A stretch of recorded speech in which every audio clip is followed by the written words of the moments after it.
নমস্কার, আমার ইউটিউব চ্যানেলে তোমাদের সবাইকে স্বাগত। আজকের আমি 11 দাগের অঙ্কটা থেকে শুরু করব। 11 দাগের অঙ্কটা তাহলে কি বলেছে দেখে নেব। বলেছে যে একটি সমকোণী চৌপল আকারের বাক্সের দৈর্ঘ্য, প্রস্থ ও উচ্চতার অনুপাত 3:2:1 এবং উহার আয়তন 384 ঘনসেমি হলে বাক্সটির সমগ্র তলের ক্ষেত্রফল কত হবে হিসাব করে লিখি। তো প্রথমে আমাকে দৈর্ঘ্য, প্রস্থ এবং উচ্চতাটা বের করতে হবে। এর অনুপাতটা দেওয়া আছে, তাহলে আমরা ধরে নেব যে দৈর্ঘ্য সমান 3x, প্রস্থ সমান 2x এবং উচ্চতা সমান x। তাহলে আমরা ধরে নিলাম যে সমকোণী চৌপলের দৈর্ঘ্য 3x। এখানে যেহেতু আয়তন ঘন সেমি আছে, মানে সেমি হবে, তাহলে এখানে দৈর্ঘ্য 3x সেমি, প্রস্থ 2x সেমি এবং উচ্চতা x সেমি। সেটা আমরা পেয়ে গেলাম। তো এখান থেকে আমরা সমকোণী চৌপলের আয়তনটা বের করতে পারবো। তাহলে কি হবে, অতএব সমকোণী চৌপলের আয়তন,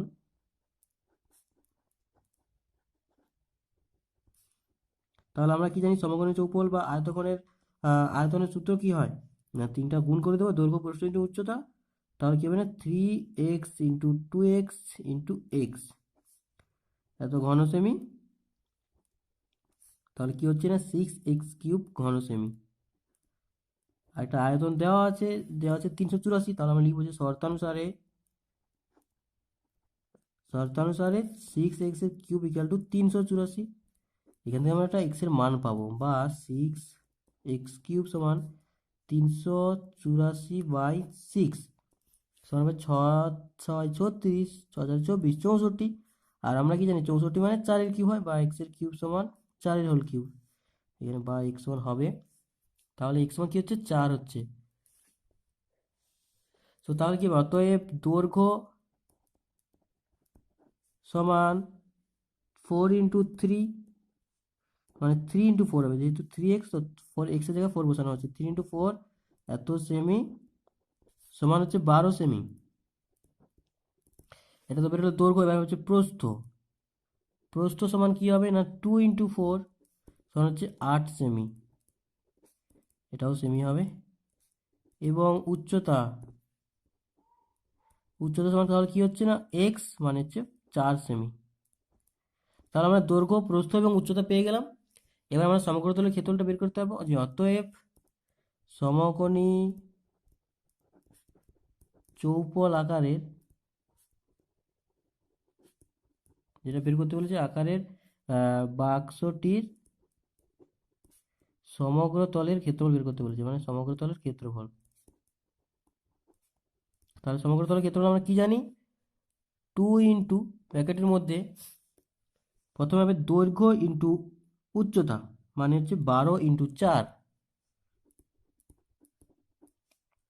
বা দৈর্ঘ্য ইন্টু প্রস্থ। আমি করছি আগে দৈর্ঘ্য ইন্টু উচ্চতা প্লাস প্রস্থ ইন্টু উচ্চতা প্লাস দৈর্ঘ্য ইন্টু প্রস্থ, 12 × 8। ঠিক আছে, এটা আগে পরে করলে কোনো অসুবিধা নেই। আর ক্ষেত্রফল যেহেতু, তো একক হবে বর্গ সেন্টিমিটার, এক্ষেত্রে বর্গ সেমি। তাহলে সমান কি হবে, 2 × 12 × 4 = 48, 8 × 4 = 32, 12 × 8 = 96। এত ঘন নয়, বর্গ সেমি। তাহলে হচ্ছে যে 2 ইন্টু, এটা যোগ করলে কত হবে, এটা যোগ করলে হচ্ছে 176, এত বর্গ সেমি। তাহলে 2 দিয়ে গুণ করলে এটা কত হবে না, 352 বর্গ সেমি। এটাই হচ্ছে অ্যান্সার। তারপরের অঙ্কটা কি বলেছে দেখে নেব।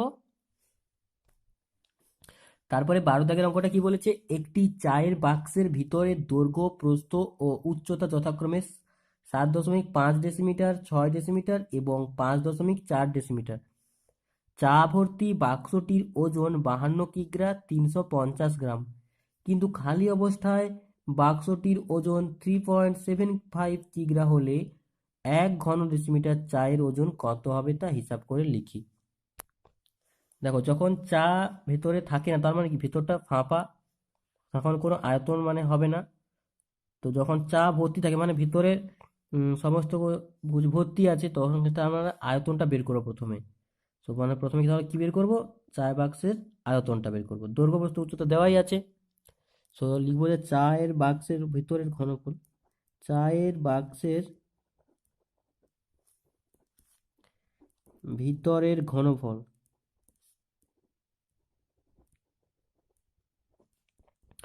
সো চায়ের বাক্সের ভিতরের ঘনফল সমান তাহলে কি হবে?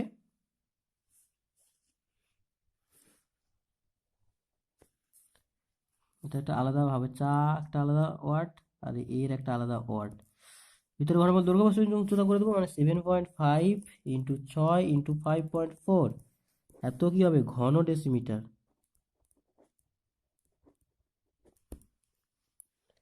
সো এটা গুণ করলে হবে 243 বর্গ, না বর্গ নয়, ঘন ডেসিমিটার।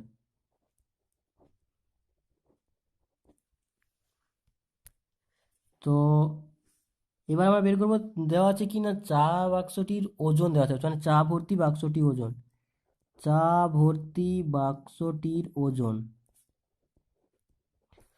তাহলে চা ভর্তি বাক্সটির ওজন কত দেওয়া আছে? 52 কিগ্রা,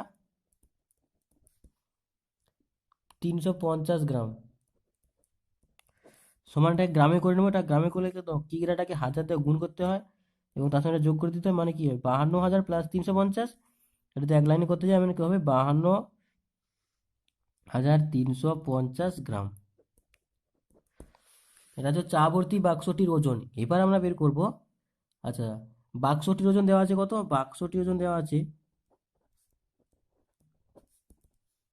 3.75 কিগ্রা। এটাকে তুমি গ্রামে নিয়ে যেতে চাই তাহলে কি হবে? 3,750 গ্রাম, হাজার দিয়ে গুণ হয়ে যাবে, হাজার দিয়ে গুণ করলে হবে 3,750 গ্রাম। তাও চা ভর্তি বাক্সের ওজন এত, আর এবং বাক্সটির ওজন এত, তার মানে কি হবে চায়ের ওজন কি হবে? চায়ের ওজন, তাহলে চায়ের ওজন সমান কি হচ্ছে না, এটাকে বিয়োগ করে দেবো, 52,350 থেকে 3,750 এত গ্রাম সমান, তাহলে কি হচ্ছে নিচে শূন্য, তারপরে শূন্য, 7 6 13, আচ্ছা 3 9 12, মানে 8 8, আর এখানে 5 ছিল মানে 4, তাহলে 48,600 এত গ্রাম। এটা হচ্ছে চায়ের ওজন। তার মানে টোটাল কত চা আছে, মানে আয়তনটা জুড়ে কত, এই আয়তনটা জুড়ে আছে চাটা, মানে এই আয়তন 243 ঘন ডেসিমিটার আয়তনে চাটা আছে এত মিটার, তাহলে 1 ঘন ডেসিমিটার আয়তনে কত গ্রাম চাটা আছে সেটা আমরা বের করব। তাহলে লিখবো যে 243 ঘন ডেসিমিটার, ঘন ডেসিমিটার চায়ের ওজন, ওজন কত হচ্ছে না 48,600 গ্রাম। তাহলে 1 ঘন ডেসিমিটার চায়ের ওজন কত হবে? 48,600 বাই 243 সমান, এটা কাটাকাটি করতে হবে, 3 8 24, 3 একে 3, 3 6 18, 3 2 6 1 0 0, আবার যাবে 2 যাবে, দেখো 2 করলে 2 নয় 81, একে 81, এটা 81 200 হবে, সমান হচ্ছে 200, তো হচ্ছে 200 গ্রাম। তো এটা হচ্ছে অ্যান্সার। সো তারপরে 13 দাগের অঙ্কটা কি বলা আছে? একটি বর্গাকার ভূমি বিশিষ্ট পিতলের প্লেটের দৈর্ঘ্য 1 সেন্টিমিটার, বেধ 1 মিলিমিটার এবং প্লেটটির ওজন 4,725 গ্রাম। যদি 1 ঘন সেমি পিতলের ওজন 8.4 গ্রাম হয় তাহলে এক্স এর মান কত হবে তা হিসাব করে লিখি। তাহলে দেখো এখানে যে দৈর্ঘ্যটা দেওয়া আছে, প্লেটের দৈর্ঘ্য 1 সেন্টিমিটার, এটা কিন্তু ক্ষেত্রে কি হবে না, যে দৈর্ঘ্য আর প্রস্থ কিন্তু সমান হবে, কিন্তু উচ্চতা দেওয়া আছে 1 মিলিমিটার, মানে বেধ সমান দেওয়া আছে কি, বেধ সমান দেওয়া আছে 1 মিলিমিটার।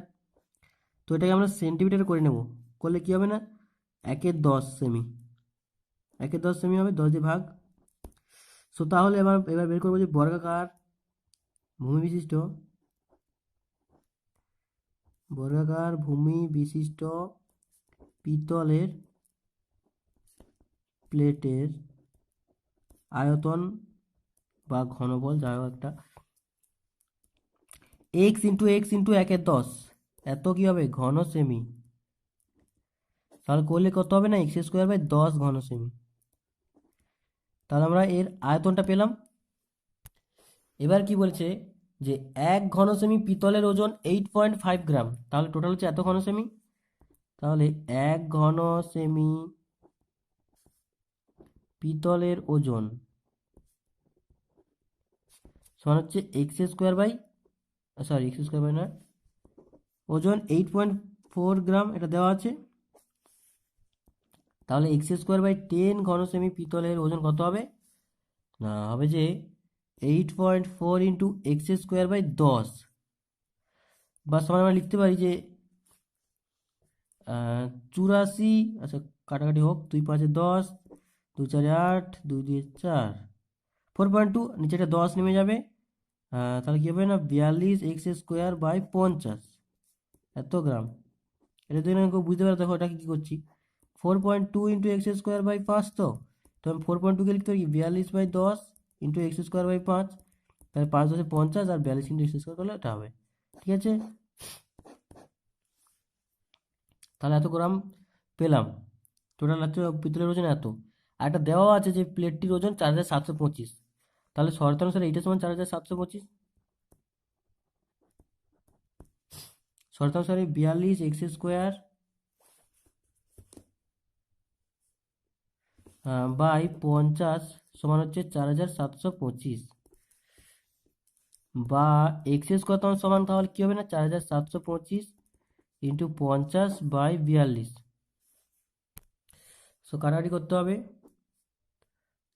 2×21=42, 2×25=50। তো প্রথমে 3 থেকে কাটছি, 3×7=21, 3×3, 3×5=15, 3×7=21, 3×5=15। এবার 7 দিয়ে কাটবো, 7×1=7, 7×2=14, আর 7×2=14, 7×5=35, 225 ইন্টু 25।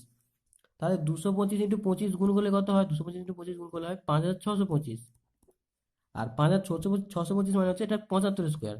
তাহলে এক্স সমান আমরা লিখতে পারি, বা x² সমান এত, বা এক্স সমান আমরা লিখতে পারি +-75। যেহেতু এটা একটা দৈর্ঘ্য, যেহেতু দৈর্ঘ্য ঋণাত্মক হতে পারে না, যেহেতু দৈর্ঘ্য ঋণাত্মক হতে পারে না,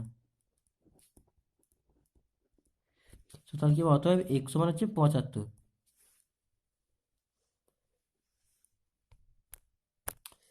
তারপরে 14 দাগের অঙ্কটা কি বলেছে, চাঁদমারির রাস্তাটি উঁচু করতে হবে, তাই রাস্তার দুপাশে 30টি সমান গভীর ও সমান মাপের আয়তঘনাকার গর্ত খুঁড়ে সেই মাটি দিয়ে রাস্তা উঁচু করা হবে। যদি প্রতিটি গর্তের দৈর্ঘ্য ও প্রস্থ যথাক্রমে 14 মিটার এবং 8 মিটার হয়, এবং রাস্তাটি তৈরি করতে মোট 2520 ঘনমিটার মাটি লেগে থাকে, তবে প্রতিটি গর্তের গভীরতা হিসাব করে লিখি। এক্ষেত্রে কি বলছে, এক্ষেত্রে বলেছে যে আয়তঘনাকার গর্ত, তো তার আমার দৈর্ঘ্য প্রস্থ উচ্চতা দরকার। এখানে দেখো দৈর্ঘ্য আর প্রস্থটা দেওয়া আছে, কিন্তু উচ্চতা দেওয়া নেই, মানে এখানে উচ্চতা বলতে এখানে কিন্তু গভীরতাকে বোঝাতে হচ্ছে। সো আমরা ধরে নেব যে গভীরতা সমান এক্স। ধরি প্রতিটি, এখানে 30টি গর্ত বের করতে, মানে 30টি গর্ত করতে হবে, তো আমরা ধরে নিচ্ছি প্রতিটি গর্তের গভীরতা। ধরি প্রতিটি, বা প্রতিটি না ধরে একটি ধরলেও হবে, ধরি প্রতিটি গর্তের গভীরতা সমান হচ্ছে এক্স। এখানে একক বলেছে ঘনমিটার, মানে এখানে এক্স মিটার হবে। আর তো আমরা জানি, তাহলে কি হবে না, প্রতিটি গর্তের বা একটি গর্তের ঘনফল সমান তাহলে কি হবে, দৈর্ঘ্য প্রস্থ ইন্টু উচ্চতা, মানে 14x8 এত ঘনমিটার, এটা গুণ করলে হবে সমান 8, 14×8 112, 112 এক্স মিটার, সরি এখানে এক্স মিটার নয়, ঘনমিটার যেহেতু ছিল ঘনমিটার হবে। সো এটা আমরা পেলাম যে গর্তের ঘনফল। তাহলে 30টি গর্তের ঘনফল কি হবে, অতএব 30টি গর্তের ঘনফল, এর সঙ্গে একটা 30 গুণ হয়ে যাবে, 30টি গর্তের ঘনফল সমান 30 ইন্টু 112x এত ঘনমিটার, গুণ করলে কি হবে, 3360 ঘনমিটার। সেটা আমরা 30টি গর্তের ঘনফল বের করতে পেরেছি।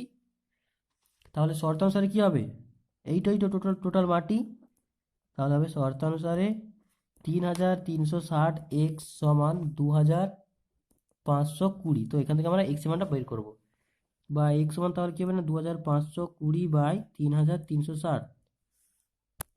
সো কাটাকাটি করবো, 0 0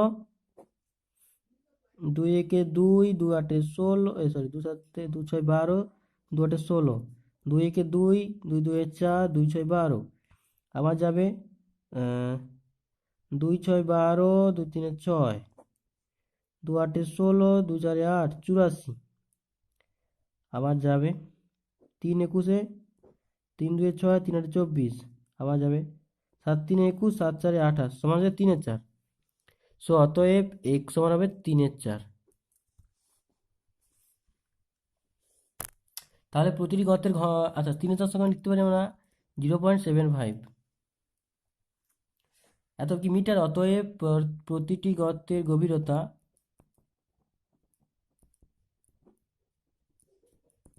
তাহলে প্রতিটি গর্তের গভীরতা সমান কি হবে 0.75 বাই 100, এটা ঘন মিটার। আচ্ছা 0.75 প্রথমে মিটার লিখবো, সমান 75 সেন্টিমিটার। সো এটা হচ্ছে অ্যান্সার।